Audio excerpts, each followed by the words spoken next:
My name is Olorunseun Braimoh, and I work in the banking, finance, and FinTech practices in Aluko Oyebode. And with me is Oluwaseun Joshua, Ayansola. I also work with Shell in the banking, finance, and FinTech practice groups. And today we will be talking about everything FinTech. well, maybe not everything FinTech because it's so broad, and I don't know if we can cover everything within the time we have. But yeah, Absolutely. like major things. FinTech, Yes, like what FinTechs are, what are the product offerings, and when people use these products, can they really technically distinguish one from the other?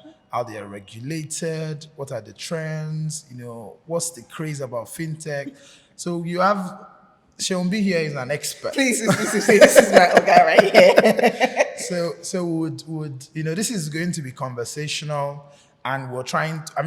One thing that would make sure to achieve at the end of this podcast is to try and give relatable examples and take people through like the transaction flow and making sure that at the end of this session, this class, that you guys can identify what FinTech companies are and what they really do. Yeah. So let me start. Like, what would you define as a FinTech? Like, what would be your explanation of what a FinTech is if a layman should ask you, Right. "Oh, Sharon, what's a FinTech?" Yeah. So I think simply put, FinTech, first of all, is a blend of financial services and technology. So to simply define FinTech is to say a FinTech company is a company that uses technology to render financial services. Right. And I think that's the simplest definition. So, would you categorize services that use technology for, say, education, medical services, insurance? Would you categorize them as FinTech in the technical sense? Right. That's a good one because people just put everything, like technology into that bucket. And then you hear like guys who are trying to come up with like an insurtech startup. Yeah. Everybody just says, oh, that they're doing FinTech. So really, FinTech is restricted to financial services. Okay. So if you're using technology to render medical services, like that's medtech. And if you're using financial services to render agricultural services or products, is agri-tech. For education, edtech. Yeah. So really, and the other point to make also is that, so for FinTech, right, because it's financial services, it would go beyond just banking, because financial services would also include insurance.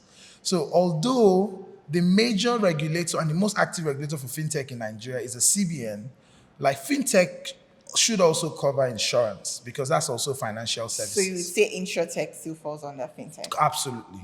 I agree with you. Yeah. Definitely, I would go with your explanation of what FinTech is. And for me, FinTech really has been growing in the world and in Nigeria, especially in the past 3, 4, 5 years. So what would you say are the factors, really influencing or affecting the growth of FinTech in Nigeria? Well, for me, I think I would look at the fact that the world is turning into a digital space. Right. So everything is really going digital. Nobody really does the whole going into a bank. I can't remember the last time I went into a bank. Like, it's been so long because with your bank app, you can do practically everything. You can do transfers. You can even get your statements with your bank app. So really, it's the fact that everyone is going digital these days. Right. And this has also been catalyzed by COVID. With COVID, we had the lockdown and social distancing after the lockdown. So people weren't really so crazy about going into the bank or, going into physical spaces to do these things when they know that, there's an option that you can just do this online, right? So yeah, those two things. And maybe the cost. Absolutely. Because running a Absolutely. traditional bank can definitely not be cheap. Like, I can just imagine how much these banks actually spend on rent, just rent alone. And then you then think about, after rent, you think about electricity and other utilities that they'll have to pay. So with a FinTech, you get to spend less money while providing just almost the same services. Not to name names, that there is a digital bank, that doesn't have a physical office and still as customers you can deposit and pay money. So one thing I've noticed though is that because financial services has like, different segments of Yeah. it. Technology is revolutionizing certain parts, at least in Nigeria. So you see, for payments, the future of like payments is technology. Like you said, the ease of making payments, technology has made it fast. So that's why most of the fintech products are in the payment services. Really, yeah. And so you find it almost everywhere. Again, you can also think about insurance is coming up though. For InsurTech, they're and this the we don't have to go into the details. NICOM has just released some license that allows you to broker insurance. So you're not, an insurance broker, right? But you're a platform and you want to, increase the access or facilitate the access to insurance products. So you can get a license in between the insurance broker and the customers, just so that you can aggregate different insurance products on your website and for people to. So you see, specific portions of financial services, are getting more and more fintech products. So what are the fintech products that and that are even popular in this ecosystem? Yeah, there's several fintech services that are provided by companies. I mean, there's the mobile money operation, Right. There's the payment service providers. You have different examples, but I think to put it more into context, we should probably use Example. a live example. Right. Okay. So say for instance, I want to shop online. So I go to an online store. I select the product that I want and I want to check out. So do you want to run us through what goes on the back end? Right. Just so everybody understands. Yeah, so I know that as a firm, we'll typically make sure that whenever we're writing these regulatory updates, I mean, you're the you're the expert. I mean, I've left that regulatory update like, and then all the flash notes that we try to use examples that people can relate with. So using the example you gave, right? So you're trying to purchase an item on Jumia, on an e-commerce website, right? Now, technically, that is going to be a card not present transaction. Yeah. Because there is no physical POS that you're slotting the card into. And anybody who's paid for anything online, all that is required are those about 12 digits or so. Yes, 12? or 16 digits, yes. So that's, they ask you to put that, then the name on the card, and then the CV number. CVV number. You Behind can give me it. those details if you're To my dumb. Anyway, so once you slot in the details, right? So let's tag everybody that is involved in that transaction. Okay. So you, Sheon, you're the customer, right? And then you own a GTB card. Now, in that example, GTB is the card issuer, right? But you notice that there are certain banks have Visa card, MasterCard, American Express, or whatnot. All of those examples are card schemes. So each bank then brands, their name on whatever card scheme. So you can find an Access Visa card. So that's a card scheme. So the card scheme is the one that gives you those unique numbers. And then they ask you for like the last 6 digits, which is what personalizes it. And then you have, so once you slot, I mean, if you notice, like, even when you start putting in, like, maybe the first it digit, already suggests that, absolutely. this is Visa, this Correct. is MasterCard. Yeah. So 5 is usually like MasterCard, right? So that's a card scheme. So once you put it on the website, right? I like to think of gateway providers like Flutterwave and Paystack and the rest of them as online POS. Okay. So because they give you that portal, which a physical POS would have done, it would have identified the card and then sent the message to your issuer to confirm if the account is funded. So that service is what they provide online. So once you try to pay, it then takes you to another interface. So you slot in that information in there. Okay. So it confirms it. Now on the back end, there's another guy who is probably the most important guy. That's the guy. It's the switching company, right? The switching and processing company. So it's a switching company after the gateway service provider or the technically they are known as payment solution service providers, right? The PSSPs. Once they get that information, the switching company takes the information and then it runs it on the back. What it's doing essentially is, and remember when we did the presentation on Swift, we said that any payment has three components. So there is messaging, there is clearing, and then there is settlement. So the messaging is when you put your card information, you're sending a message saying that GTB, debit me 1,000 naira for this pair of slippers, right? And then confirm to Jumia that my account is funded and that after the the transaction, because they don't get the money immediately, that's the settlement part, right? So that they're going to get value. So then Jumia then gives you the item, even though it hasn't received money yet. But because the switching company has gone to your bank, the issuer, confirm that your account is funded, and then sends that message back to the website, that's when it becomes successful. So that is the clearing, right? So once the clearing happens, so I've mentioned three people or four actually. The customer puts in their card, the interface is the gateway provider. The guy who confirms whether the account is funded is a switching company like InterSwitch, and then it sends it back. Now, guess what?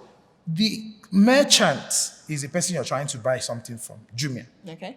Now, Jumia also has a bank, right? Yeah. So Jumia's bank is then the acquirer. So that's a merchant acquirer. So once it is the acquirer that receives the money in the end, so once you then get the value, the transaction cycle in Nigeria is transaction plus 2 days. So at the end of 2 days, they basically just list out all the people who from GTB want to pay First Bank, which is Jumia's merchant acquirer, and then the payment is then made at the end of 2 days. So basically that's yes. Sorry to cut you short. So while you are debited, yes, they don't get the money immediately. Immediately, but it is the recognition. It's the same thing for Swift, right? So when you send a Swift message, it is just recognizing that there's money in there, and then the actual debiting will happen later on. That's the settlement. And Pandari was explaining the other day that the neater way to do it is that somebody is also sending money from First Bank to GTB. Yeah. And GTB is sending. So they will not actually exactly. So they just net it off. And then at the end, the settlement is really the balance. So if there's 2 billion transaction, 2 billion naira worth transaction from here, 4 billion worth from here, the guy who is owing just sends 2 billion exactly. Yeah, I mean that makes sense. I think that just really clarifies what the entire transaction cycle is like. Yeah, so we can then just give examples of like a mobile money operation. Like what examples can? I would think MTN Momo. Yes, absolutely. The Airtel. Yes. And then recently though, so let me just on the categorization circle. So you go mobile money. Yeah. Right. So the MMO, 2 billion minimum capital, yada yada. But you find, like you said, like a Paga and the rest of the guys, they are mobile money operations. So they are not banks really, but the CBN allows them to receive deposit, because they can create a digital wallet. But the likes of, Flutterwave and the rest of them, which is the next one, which is the payment solution services, they don't receive money. They're just processing it. Yeah. And then the money still goes to the guy who has the license to receive deposit, which can either be a mobile money operation, an actual bank, and that's why any fintech that wants to receive deposits will go for, I'm sure, which license is it that they typically go for again? Like those, the other one, the guys that we're talking about, the digital bank, they will typically use microfinance, I think. Yeah, yes. A microfinance bank license. Correct. So remember one of those transactions, right? So they will typically say that if you want to receive deposits as a tech bro, right, you have to consider the Buffier's definition of banking business, right? So, and which is that you can receive deposits, and only the guys who can receive deposits will be limited to MMOs, right? A commercial bank, merchant bank, basically anybody with a banking license, microfinance, Yeah. exactly. But the difference is just that there's some limitation for a microfinance and that's why I would want to convert maybe my microfinance bank to a It's proper proper deposit money bank license. Then recently, was it MTN that and Airtel as well? They They started recently got their Momo license. and then I think it was the payment service bank license. So your PSB license allows you to also receive deposit, but it limits you to rural areas. Exactly, because you know the Right. CBN is trying to do the whole trying to bank the unbanked and financial inclusion policy Correct. of the CBN. So you really want to bring in people that do not have access to the regular banking system, Yes. and then just provide these banking services for them. So that's why you have, we have PSBs. I remember we're giving the example of Kenya and like M-Pesa. Like I think that's where we're going. We're thinking, the financial inclusion rate is low Yeah. and they're trying to like increase it. So an example I always like to give is that assume that you want to send money to somebody in the village. Right. Now, if the person had a bank account, there will be no need for either a PSB or even a mobile money operation, right? And mobile money, whenever you think mobile money, you should also think about agents. So that's why whenever you go to like all these POS stands, you see that they are either Momo agents or So agent because the people who are going to receive value, right, they don't have bank accounts. Exactly. But when you send the money, you can tell them that, like you've sent money to this. So they basically just go to the agent and then they receive the cash from them. So MMOs work with what you call like the super agent. And the super agent is the guy who has like the agent network. He has all these many agents under him and then they partner with these guys. Right. So the next thing I think is how they are regulated. How they're regulated. Right. I mean, we have I was going to say the big brother, but you have the super regulator in Nigeria, Yes. and that's the Central Bank of Nigeria, Right. and that really is the main regulator for banking services in Nigeria. And then the CBN really releases. I think the CBN has taken particular interest in fintechs recently because they released so many guidelines and trying to regulate their actions just so that they don't go out of bounds or they don't go haywire in Yes. the services that they're providing. Because I know recently there was the open banking guidelines that were Correct, released. yes.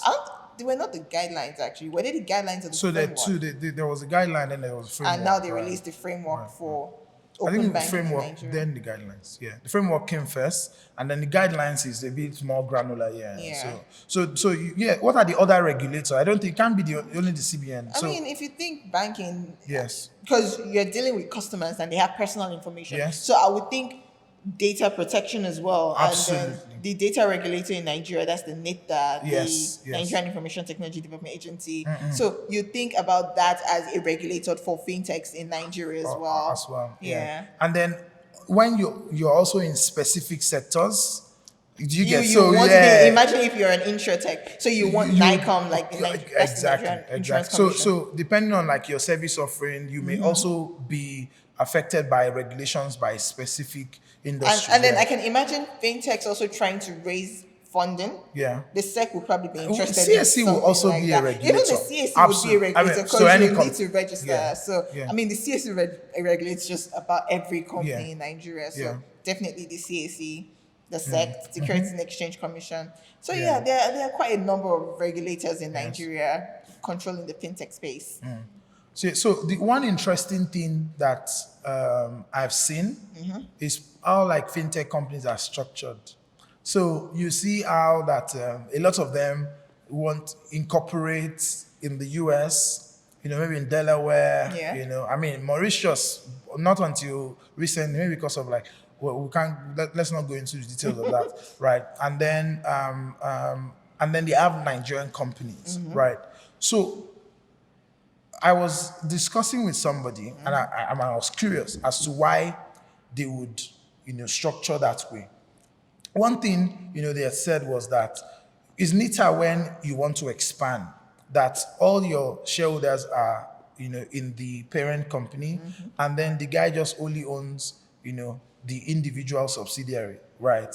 And then it's also because of fundraising. Like, I mean, it's attractive for you to have a US company during the fundraising. And then you can also think about like devaluation risk. At this point,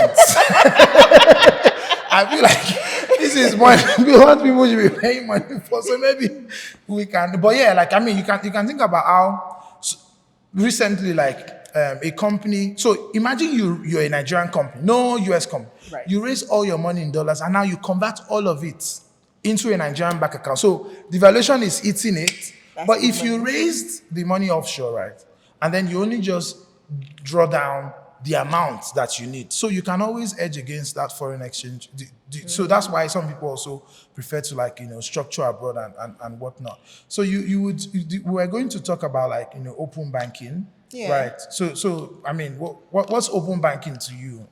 Okay, so you know how third parties may need your banking information and stuff for different things. So what open banking really does is that it allows your bank to share that Yeah. information with third party individuals or companies that require your information. Yeah. So say for instance, you're looking at a credit bureau.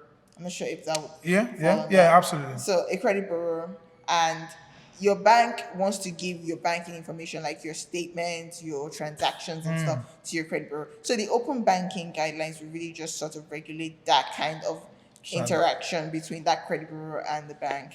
Yeah, I mean, absolutely. So I remember when we were doing this discussion, one of the partners had said that, like, this thing is already mainstream in the UK, right? So if I wanted to give you as a financier, I want to give Shell like a loan, right? You can just give me for free. And then I want to know what your credit score is, right? So on that platform, you have like the guy who, basically allows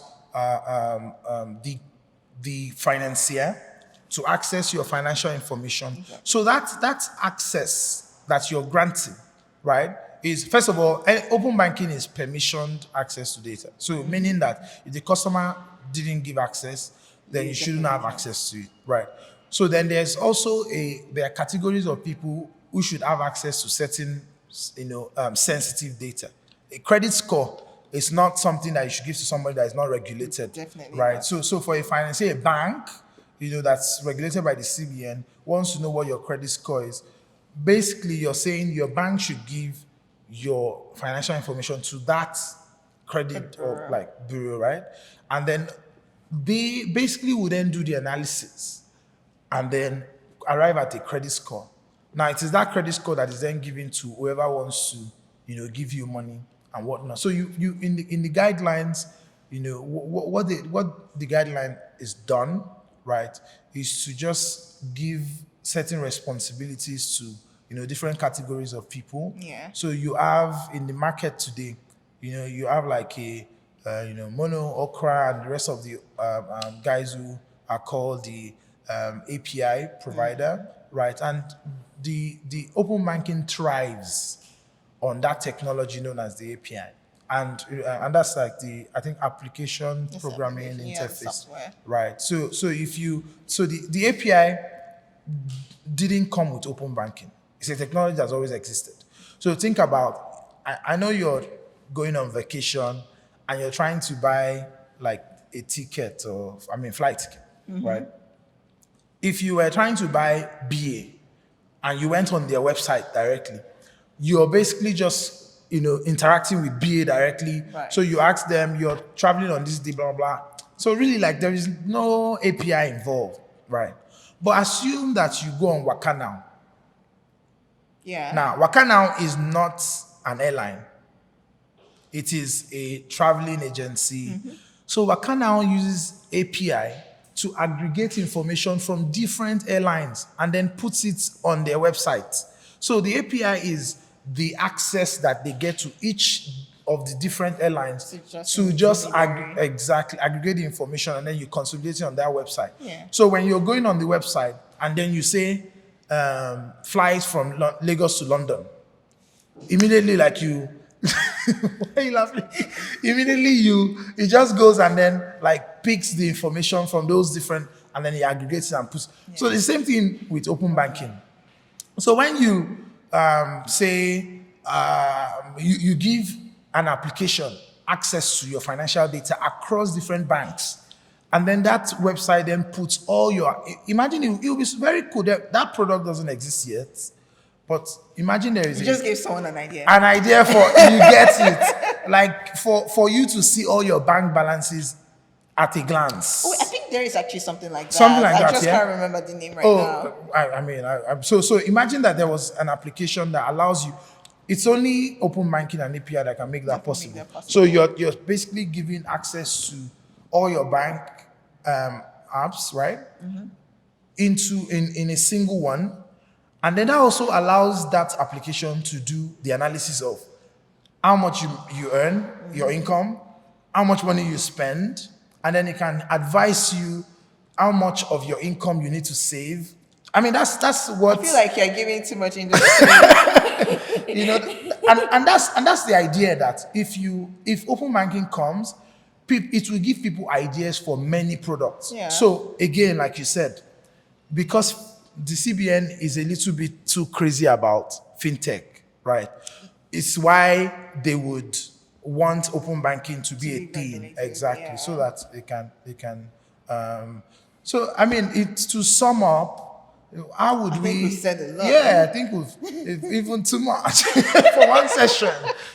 So how exactly do you, in your experience, very good one actually. Somebody had asked me that, do you think that fintechs would totally phase out traditional banks, or do you think they will coexist, or do you think what do you think? Or should traditional banks be scared? To be fair, I don't think it's something you can give a straightforward answer to. Right. So you can't exactly say that traditional banks will be phased out completely, right? I mean, there are still some people that have an aversion to technology and they will prefer to still do face-to-face transactions, fill out the bank teller and all of that. So there's that particular aspect. And I don't think you can say that fintechs would phase out. No, I don't think they would completely phase out. Maybe Probably compete. reduce it to a considerable extent, but not completely phase out Right. traditional banks. I mean, How about you? What do you think? Well, I agree with you absolutely. I think traditional banks will always. I mean, let's not say always. Let's step back. I think as it is right now, there are certain things that are still reserved for traditional banks, and I think the CBN is very intentional about that, right? So for instance, the PSB cannot, sell or purchase or certain foreign exchange transactions. Yeah, I mean, there's FX part. Do you get? So Form A and the rest of it is still commercial bank. So there's still business for them. So the other thing it would impact their operations. Yeah, I mean, if you look at traditional banks, they are then trying to create their fintech side. That was the next one. I mean, not to mention names, but then there are certain when you can't banks beat that- them. you join them. Oh, absolutely. you're this. And you're like, okay, I see what you guys are doing there. Yeah. One of the analysis, I can't remember the news agency now that they did. They had pointed out that this is the time, and you can see the banks are already moving in that direction. Yeah. That they are restructuring into holding companies so that they can introduce fintech of exactly. And then so if you also think that the portion of their business that fintech would impact the most is probably deposit taking. Yeah. Because if I think about how much interest this guy that I don't have to pay charges, although one of them is now collecting. Actually, it's actually stamp duties, not charges. I mean, I think that distinction. Yeah, because anyway, like moving on. So, but then like they are restructuring into like old core structure so that they can offer. So what they had said was that the portion of their business that it would impact the most deposit taking, right? Because you're getting like a more attractive offer here. But how banks are reacting to that is that they're now diversifying into other streams of income. Right. So there's a bank that has purchased an insurance company. Exactly. So that if bank, they really do well. And the CBN yeah. actually tried to control that because there's that regulation that yes. says that if you're doing different You have things to apart from register. banking, you have to construct a whole co and Absolutely. then have all of that under the old co. That financial co licensing. Yeah. Yes, absolutely. So you see, and then there's a particular bank that it is their asset management company that is even making the most money than the banking arm, right? So other banks are also restructuring to ensure that they diversify their income. So if they are being impacted in one, the other one can make up for it. Up. Yeah, I mean, thank you for coming to our TED Talk. So absolutely, I think this has been fun. Yes, FinTech experts contact us. All right. So absolutely. So thank you very much, guys, and we absolutely enjoyed it. We hope that you enjoyed watching this as much as we enjoyed. I mean, I enjoyed having this conversation. It was actually pretty enlightening, to be honest, because there's some things I wasn't so clear about. There, you just made that distinction. I was like, oh, I see what they're talking about. And it just even makes you think about these things, I mean, you're giving people advice, so maybe when they bring up those things, they can give you a pause. This is not financial advice, legal. This is not legal advice. It's not legal advice. For legal advice, contact. Are we allowed to? Cut it out.